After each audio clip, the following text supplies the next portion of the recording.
Bab 66. Di rumah sakit, Brian berlari cepat menyusuri koridor yang panjang hingga harus sampai di ruangan tempat istrinya ditangani. Ia benci ini, mengapa jalanan ini terasa jauh sekali. Tak peduli dengan orang-orang sekitar yang menatapnya dengan tatapan aneh karena berlari tergesa-gesa. Tiba di ruangan ia langsung disambut oleh Mama Ningsih dan ibu yang sudah berderai air mata. Nak, golongan darah kamu sama, kan seperti Clara. Clara, masih butuh banyak darah. Dan pihak rumah sakit juga sedang kekurangan, tutur ibu sambil mengusap air matanya. Brian mau lihat Clara Bu. Ia memaksa masuk ke ruangan tapi ibu dan Mama Ningsih menahannya. Tatapan memohon, matanya memerah sejak tadi menahan tangis. Sebentar lagi nak, Clara sedang ditangani bidan, dan dokter, lebih baik kamu langsung ke bagian transfusi darah. Lanjut Mama Ningsih. Brian menuruti ucapan Mama Ningsih, ia rela berkorban demi Clara, jangankan untuk darah, nyawa pun rela ia berikan jika bisa. Brian meraih bayi mungil berjenis kelamin perempuan, dari dalam boks khusus bayi. Mencium keningnya kemudian mengumandangkan lantunan suci kalimat-kalimat Allah pada telinganya. Brian yang berderai air mata karena rasa haru dan perih di hatinya bercampur jadi satu, mengingat sudah beberapa jam berlalu tapi Clara tak kunjung sadar. Dokter mengatakan bahwa ia harus tetap berdoa dan juga harus pasrah apabila hal buruk terjadi pada istri tercintanya. Setelahnya, ia meletakkan kembali bayi yang rencananya akan mereka beri nama Rafikoh Nadirah, bayi yang cantik persis seperti mamanya. Mata Brian beralih pada Clara yang tengah berbaring lemah, ia raih jari jemari Clara. Diletakkan pada pipi kanannya, sejak tadi ia berusaha menahan tangisnya. Namun kini tak mampu, ia tak mampu menahan lagi. Tangisnya pecah, seraya memeluk istrinya. Kening mereka bersatu, hingga air mata Brian membasahi wajah Clara. Sayang, abang punya salah apa sama kamu? Kenapa kamu hukum abang sekejam ini? Abang gak sanggup sayang, abang mohon, kamu harus kuat, demi anak-anak kita. Kita pernah janjikan bakalan sama-sama sampai tua, kamu harus kuat ya. Tega kamu ngebiarin abang besarin anak-anak sendirian sayang. Enggak kan? Brian berbisik di telinga Clara, berharap keajaiban agar wanita itu terbangun dan segera sadar. Isak tangisnya semakin menjadi, hatinya begitu sakit mengalami ini, andai bisa digantikan posisinya, andai bisa mengulang waktu. Mama Ningsih menghampirinya mengusap lembut kepala putranya yang sedang mengalami kesedihan mendalam. Tangisan Rafikoh memecahkan keheningan di ruangan itu, tapi tangisan Brian justru tidak berhenti. Bayi mungil itu membutuhkan mamanya, membutuhkan asupan ASI pertama yang dikenal baik untuk daya imun.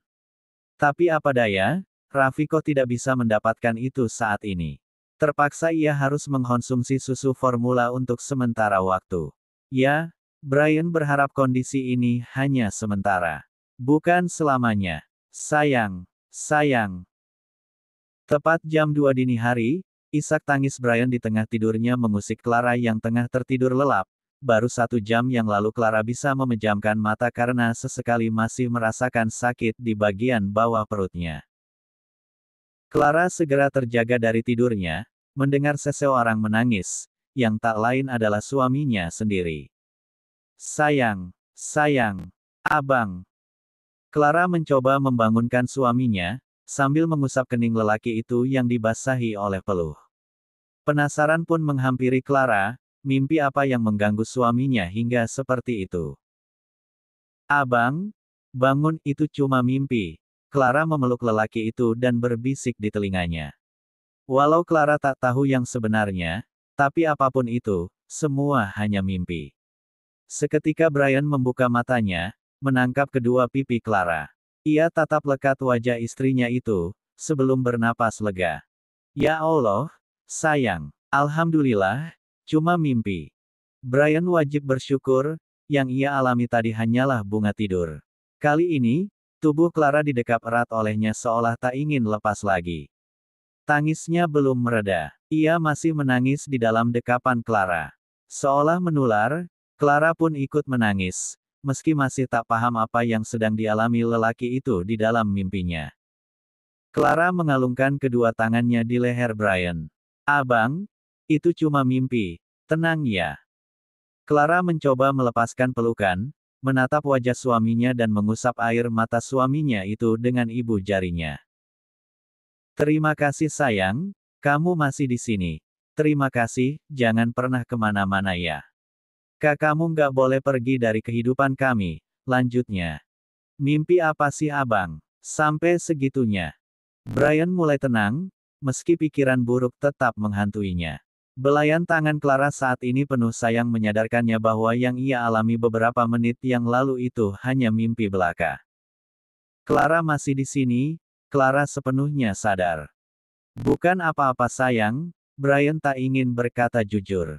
Khawatir hal itu membuat istrinya kepikiran. Bagaimanapun, dalam beberapa hari ini, Clara harus rileks. Kabar duka tentang istri teman sekolahnya terus mengganggu pikirannya hingga terbawa mimpi, menjadi mimpi yang amat buruk seumur hidupnya. Minum dulu bang, Clara menyodorkan segelas air putih, kembali duduk di sisi ranjang, tepat di samping Brian. Meraih gelas itu kemudian meneguk abis airnya tanpa sisa. 3 tahun lebih, tidur bareng abang, baru kali ini abang kayak gitu, lanjut Clara. Sekali lagi, Brian merasa bersyukur. Ia tatap istrinya itu dari ujung rambut hingga kaki. Kemudian beralih pada perut buncit Clara, di dalam mimpi abang, dia cantik banget sayang. Persis kamu, menundukkan kepalanya kemudian mencium perut Clara. Harusnya mimpi abang indah, abang duluan ngeliat dia dalam mimpi. Terus kenapa nangis? Jelas Clara masih penasaran karena suaminya itu tak memberikan penjelasan tentang apa yang ia alami dalam mimpi. Harusnya itu mimpi indah, tapi, udahlah sayang, sini. Sambil menepuk sisi kosong di sebelahnya, Brian mengubah posisinya, kembali berbaring. Tubuhnya terasa lelah, mimpi buruk juga membawa efek buruk padanya di kehidupan nyata. Mimpi yang benar-benar seakan nyata, membuatnya trauma untuk kembali memejamkan mata. Clara menurut, ia baringkan kembali tubuhnya di atas ranjang. Ingin kembali melanjutkan tidur, tapi ia urungkan, sepertinya Brian masih membutuhkannya saat ini. Terbukti saat ia berbaring, lelaki itu langsung meraih tubuhnya mendekap erat. Hingga pandangan Clara kini tertutup oleh dada suaminya. Besok abang mau mengajukan cuti selama 2 minggu, ujarnya. Clara mengangkat kepalanya, 2 minggu. Abang mau kemana? Mau, nemanin kamu, abang gak akan biarin kamu sendirian, abang mau dampingin kamu terus. Suaranya terdengar dalam, karena wajahnya ia benamkan pada kepala Clara. Mendengar itu, Clara menyimpul senyum tipis. Adek nggak sendirian, ada ibu, juga mama yang pasti selalu mau nemanin di masa-masa kayak gini, dan ada Rafha juga yang selalu menghibur. Tapi abang juga harus ada, abang sayang kamu, abang belum siap kehilangan kamu. Adek nggak kemana-mana, ngilang dari hidup kamu. Adek juga nggak mampu sayang, tanpa kamu. Brian bernapas lega, alhamdulillah ya Allah. Hening sejenak, lelaki itu masih menikmati aroma sampo dari rambut istrinya. Abang. Clara mulai merasakan sulit bernapas. Bagaimana tidak, lelaki itu mendekapnya begitu erat. Ya sayang. Lepasin. Clara berusaha melepaskan diri dari dekapan lelaki itu, tapi sia-sia saja. Tenaganya kalah. Enggak, kamu tidurlah. Tapi tetap begini ya. Susah napasnya tahu. Clara mengangkat kepalanya, untuk menghirup oksigen sebanyak-banyaknya. Menyadari dekapannya memang terlalu kuat, barulah ia melepasnya. Bang, tadi itu kamu beneran nangis. Clara seolah tak percaya, karena itu baru pertama kali seumur hidupnya ia melihat suaminya menangis terisak seperti itu. Bukan nangis, itu cuma air matanya keluar aja tanpa sadar, tentu saja sulit bagi seorang Brian untuk mengakui itu. Clara tertawa, melihat ekspresi wajah lucu di hadapannya. Masih nggak ngaku ya padahal sampai sesenggukan gitu. Sedih banget ya mimpinya. Apa di dalam mimpi kamu adek ma? Clara bisa menebak, tapi kalimatnya tak penuh terucap. Brian membungkam mulut Clara dengan tangan kanannya. Tidur? Kamu baru bisa tidur, kan? Iya? Ini mau tidur, bayi abang. Clara memejamkan matanya, tapi sesekali mencuri kesempatan untuk mengintip suaminya apakah juga ikut memejamkan mata. Ternyata tidak. Kamu nggak tidur? Clara bertanya tanpa membuka matanya. Takut mau tidur? Abang jagain kamu aja. Nggak yakin, palingan bentar lagi juga ikutan pejam. Makanya, baca doa dulu sebelum tidur. Udah kok, tapi yang namanya mimpi kan bisa datang kapan aja. Clara tak lagi menjawab, kesadarannya mulai hilang dan segera pergi ke alam tidur. Pagi-pagi sekali, Brian lebih awal bangun. Tidak seperti biasanya, bisa dikatakan ia benar-benar tidak tidur lagi setelah mendapat mimpi buruk semalam. Matanya terasa berat untuk terbuka pagi ini, tapi ia paksa. Ia melangkah dan berjalan menuju ruang kerjanya untuk mengetik surat pengajuan cuti yang ia rencanakan selama 2 minggu ke depan. Sementara Clara masih tertidur, tidurnya sangat kurang semenjak beberapa malam terakhir. Sulit terlelap di malam hari, sehingga pagi hari adalah saat yang tepat baginya untuk tidur.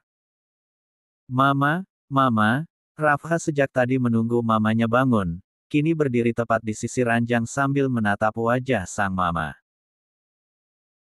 Pa, nggak nyak, nggak cama kayak buatan mama, Rafha protes, setelah mencicipi telur dadar buatan papanya, yang katanya beda dengan buatan mamanya. Padahal, Brian sudah menggunakan bahan yang sama, hanya telur yang diaduk kemudian digoreng dengan mentega. Tapi mengapa putranya itu protes dan mengatakan tidak enak? Setengah jam yang lalu, Rafha ingin membangunkan mamanya untuk dibuatkan telur dadar seperti biasa, tapi Brian langsung mencegahnya, dan mengatakan ia saja yang akan menyiapkan telur dadar itu. Dan berjanji akan sama seperti buatan mamanya, tapi ternyata tak sesuai harapan. Masa sih nggak enak? Brian pun menyicipi masakan buatannya. Dan ternyata, tidak ada yang salah. Enak kok, ayo dong dimakan nak, titah Brian pada Rafha yang saat itu langsung menggeleng pertanda tidak setuju. Ibu yang juga berada di dapur hanya tersenyum melihat tingkah anak dan ayah itu. Sayang-sayangnya mama pada ngapain? Clara berjalan menuju dapur. Sebenarnya ia sudah terbangun sejak 10 menit yang lalu, tapi ia tak bisa langsung bangun karena harus diam sejenak untuk merasakan sakit yang jaraknya kini lebih intens, sekitar 10 menit sekali. Ini Rafha minta telur dadar yang biasa kamu bikin, udah abang bikinin katanya nggak enak. Penasaran? Clara juga ikut mencicipi itu. Garamnya kebanyakan bang, mentega, kan udah asin. Rafha nggak suka kalau garamnya terlalu berasa, jelas Clara. Ya udah ini untuk mama aja ya kalau kamu nggak mau, nanti mama bikinin yang lain. Clara duduk tepat di samping putranya, perlahan suap demi suapan melahap abis masakan suaminya. Ia tak mau membuat Brian kecewa. Ya, meski hanya urusan sepele seperti ini. Apalagi, malam tadi lelaki itu baru mendapat mimpi buruk. Brian tersenyum ke arahnya, merasa bersyukur bahwa pagi ini, datang lagi. Keluarganya yang masih lengkap, istrinya yang masih bisa tersenyum. Aduh, Clara memegang perutnya dan merasakan sesuatu yang keluar dari bawah sana.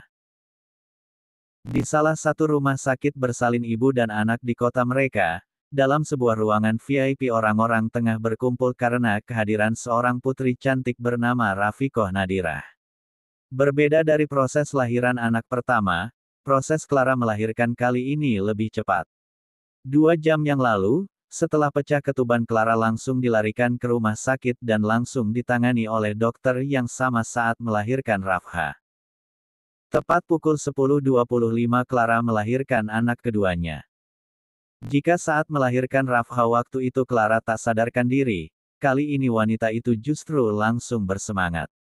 Kini, Rafiko sedang berada di dalam pelukannya setelah bayi itu menikmati asupan nutrisi pertama setelah lahir ke dunia. Brian tak henti-hentinya bersyukur, karena mimpi yang ia alami benar hanya bunga tidur. Mimpi yang teramat menyeramkan baginya. Mengoyak hatinya hingga ke dasar. Tapi pemandangan yang ia lihat saat ini, membuat dirinya sepenuhnya sadar akan kuasa Tuhan yang patut ia syukuri. Meski beberapa jam yang lalu ketakutan dan kekhawatiran sempat membendung benaknya, tapi sebisa mungkin ia mencoba kuat. Mendampingi dan menyemangati Clara hingga terdengar tangisan bayi yang cukup nyaring. Adil ya, Rafha itu wajah papanya banget. Nah kalau Rafiko abis mamanya, ujar Mama Ningsih yang jelas turut berbahagia. Anggota keluarganya bertambah, cucunya bertambah menjadi 3. Bisa dibayangkan nanti suatu saat rumah besarnya akan terasa ramai jika berkumpul saat Idul Fitri atau sekedar kumpul keluarga. Iya Ma, nanti deh bikin satu lagi biar ada perpaduan Brian dan Clara, lelaki itu menjawab dengan santai, membuat Clara meliriknya dengan tatapan menyeramkan seolah berkata, "Hei halo ini baru lahir 2 jam yang lalu loh." Bercanda sayang, lanjutnya saat sadar akan kesalahannya. Meski menurutnya tidak ada yang salah. Mama sih dengan senang hati, punya banyak cucu siapa yang nolak. Mama Ningsih terkekeh saat melihat Clara yang tengah menatap suaminya dengan tampang kesal. 2 aja, cukup kok, jawab Clara sambil menyentuh pipi gembul bak tomat masak milik Rafiko. Lalu tatapannya kembali beralih pada suaminya yang tengah senyum-senyum sumringah. Entah apa sebabnya. Iya, cukup. Brian menjawab asal tanda setuju dengan pernyataan Clara. Mama, udah gak cakit lagi. Rafha sedikit berjinjit untuk melihat sang mama yang tengah terbaring. Tadi, bocah itu menangis saat melihat Clara kesakitan dan dilarikan ke rumah sakit, apalagi tadi ia sempat tak dibolehkan ikut. Hingga akhirnya menyusul ke rumah sakit bersama oma dan opanya. Enggak sayang, nih adiknya udah lahir. Clara menyentuh tangan Rafha yang tengah memegang tepian tempat tidur. Brian mengambil alih Rafha, menggendongnya agar putra mereka itu bisa melihat adiknya lebih jelas. Kita lihat adik, ya, ujar Brian sambil mendekatkan Rafha pada Rafiko. Tiba-tiba saja wajah Rafha berubah menjadi sendu. Terlihat seperti sedang memikirkan sesuatu dan bahkan ingin menangis. Sekarang, udah jadi abang, sayang ya sama adik, tutur sang mama.